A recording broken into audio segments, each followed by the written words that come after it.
The Forgotten Fighters, written by Shri K. Jnanamurthy.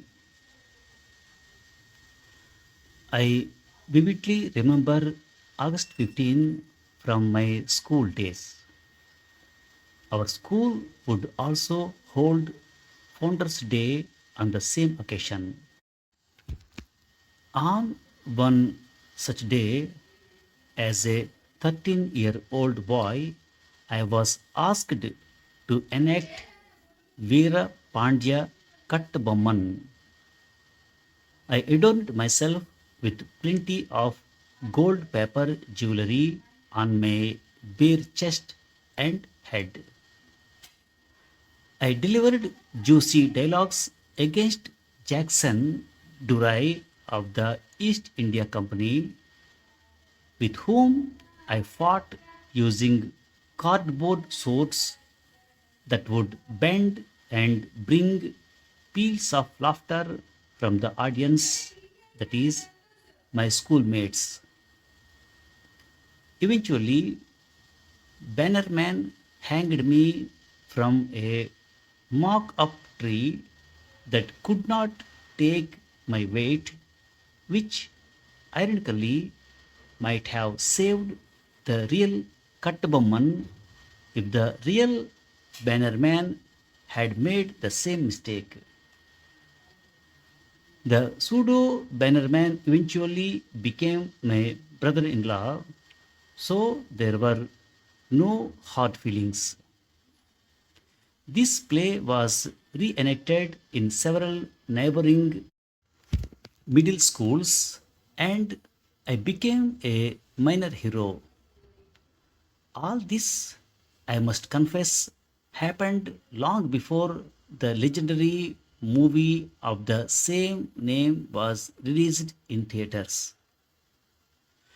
As I look back, I realize that our celebrations were devoid of the great tragedy that befell our freedom fighters, such as Kittur Chennamma, Bhagat Singh, and hundreds of others, some well known but most lost in oblivion. Many simple men and women gave their lives in the freedom struggle, and we only know those whose pictures we hung on our walls in the early days of freedom. Books about the cellular jail in the Andaman and Nicobar Islands, a place of no return, bring back memories of centers of patriotism where our colonial rulers inflicted endless physical and mental torture on Indian revolutionaries.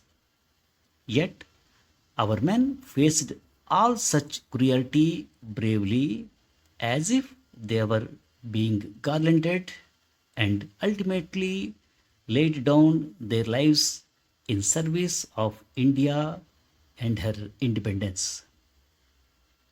This place stands as a witness to the difficulties faced by our revolutionaries, which we cannot even begin to imagine today.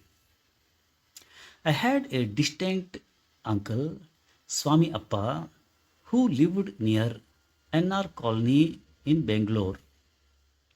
Along with my aunt, he was a freedom fighter and spent a long time in prison during the Salt Satyagraha and Quit India movement. However, when we met him later in life, he had already lost his wife and was living a very modest life with his spinster daughter. The sacrifices he made, including his job and material assets, due to his participation in Gandhian movements, were not widely known. Neighbors were unaware of his past, and only The photographs on the wall testified to his sacrifices for Mother India. To him, fighting for a noble cause was its reward, and he did not seek recognition from others. Despite his obvious and self acquired poverty, he had a smiling face and a contented attitude. There were thousands of unsung heroes who contributed to our Independence Day. Their stories, like that of my uncle, remain largely unknown, but their sacrifices will always be remembered. Thanks for listening.